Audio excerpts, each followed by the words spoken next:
As of 2019, there's roughly 195 sovereign states containing the 7.7 billion humans across a vast array of diverse ecological, geographical, and demographical conditions. Each state emerged with its own historical context of advantages and disadvantages which sway their people's life opportunities and outcomes. This makes evaluating modern countries very difficult as it's largely done in contemporary conditions, ignoring generations of minute but eventually incredibly important differences and decisions. With an explosion of new countries in the last 50 years, many states still languish in stagnation and poverty since their formation. There are, however, countries that buck conventional trends and rise up from poverty, war, and neglect to become successful burgeoning states. I'm looking at 3 countries, Botswana, Estonia, and Costa Rica, that have emerged today as success stories that, while having a myriad of various issues, shared similar core goals and values that made them the successes that they are. My standards of what qualifies comes from using the Human Development Index, which measures life expectancy, human rights, and wealth, as the measure of a nation's progress. I don't consider one country being superior, but rather commendable for what they're able to accomplish given the circumstances. Probably won't stop people from getting riled up, but I tried. The African continent, for much of its modern history, has been rife with failed states, ripped apart through ethnic or religious conflict. When the landlocked sub-Saharan African country of Botswana gained its independence from the British Commonwealth in 1966, it seemed it too would follow this trend by being the 3rd poorest state in the world, less than 2 dozen university graduates, and only 1 paved road going to South Africa. However, Botswana's first president, Seretse Khama, brought the trends of other African independence leaders by recognizing his state's limits, but also potential as a capitalistic, export-oriented economy with strict anti-corruption measures, stable property rights, and liberalized trade policies, unlike Guinea, Burkina Faso, and Tanzania, which pursued economic socialism. Though perhaps the most crucial of all reasons for Botswana's continual growth and development has been through a strong and stable civil workforce that empowered democracy instead of restricting it. Each administration since independence has been able to transition peacefully to the next without the use of force or major unrest. This isn't just impressive for Africa, but the entire world. Chile, Brazil, Lebanon, Turkey, Indonesia, and South Korea are all richer, but still had to deal with military coups or civil wars. Botswana still relies on its diamond resources for its exports, but it's been able to avoid the resource curse that's afflicted states like the Congo and Iraq, by generating the wealth through public-private ownership of the mines, which was then reinvested into social services, infrastructure, and education, which has held long-term dividends. This doesn't mean the situation is perfect, nor should we be complacent. With the upcoming election in October, social unrest is brewing. Political nepotism, media censorship, strong arming, and the ever-present wealth inequality and continual reliance on mineral and tourist sectors for the economy are all challenges Botswana must avoid or address. I remain fairly optimistic with the average Botswanian being educated, trained, and politically open-minded for solving these issues instead of the usual stratification of power to a special elite that too often dominates Africa's geopolitical landscape. Also, they've got a really cool metal music scene, which is positively dope. Now turning back to 1991, the Soviet Union is collapsing, and after 50 years of occupation, your country of 1.5 million people, a GDP per capita of $3,000, and a life expectancy of 69 years, is now finally free. Yet, in just 20 years, you've emerged as the most developed and successful post-Soviet state, often dubbed the European Silicon Valley. So this was the case for the small Baltic state of Estonia. How Estonia avoided languishing like its contemporaries is an interesting story of human development and smart policy. At its independence, Estonia's economy was wholly reliant on Russia.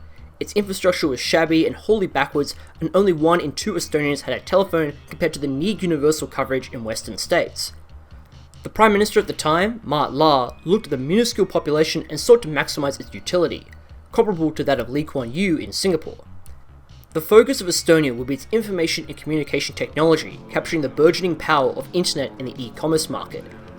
This was catapulted on pro-business and privatization reforms, making it both easier for residents to start up enterprises, but also for Western companies to move in and start new investments.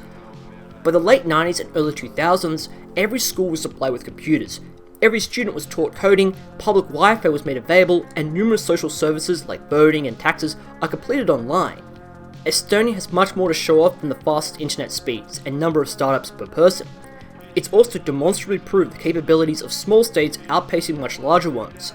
Ukraine, Belarus, Azerbaijan, and Kazakhstan all rich in resources, larger in land and population, and much stronger in militaries, but it's Estonia which caught up the Western states before them. Encouraging free trade, political liberalism, and transparent governance dovetailed nicely with the country entering the EU in 2004. Of course, Estonia has lost some of its luster in recent years, mostly in the shake-up of the GFC, but they're still outputting new technological innovations, such as electronic visas and ID cards. This keeps the country still competitive in an increasingly globalized economy, and its strong institutions lays great foundations for further accomplishments. Central America, for a long time, has been plagued with corruption, crime, civil unrest, and insurgencies that have made residing in the countries overly difficult. Honduras, Guatemala, and El Salvador often make the list of the most violent countries on the continent, if not the world. This is what makes Costa Rica so special, ending up in headlines not for its instability, but touting its renewable energy policies and practically idyllic tropical tourism. After a short, violent civil war in 1948, with José Figueres emerging as the new president, the Costa Rica constitution was recreated with some major features: universal suffrage, voting rights for the black population, and abolishing the military. This enabled a few things: a socially forward-thinking mandate that would enrich the country's democracy, preventing it from sliding to authoritarianism. Without the need of military outside of a police force, a bit similar to Japan's self-defense forces, resources could be focused into social projects such as education, welfare programs, and infrastructure. The country is further able to afford these policies through sound fiscal management, such as free trade zones that incentivize foreign direct investment from both Europe and the Americas, as well as land value taxes. This also helped to avoid entanglement with the Eastern and Western powers during the Cold War.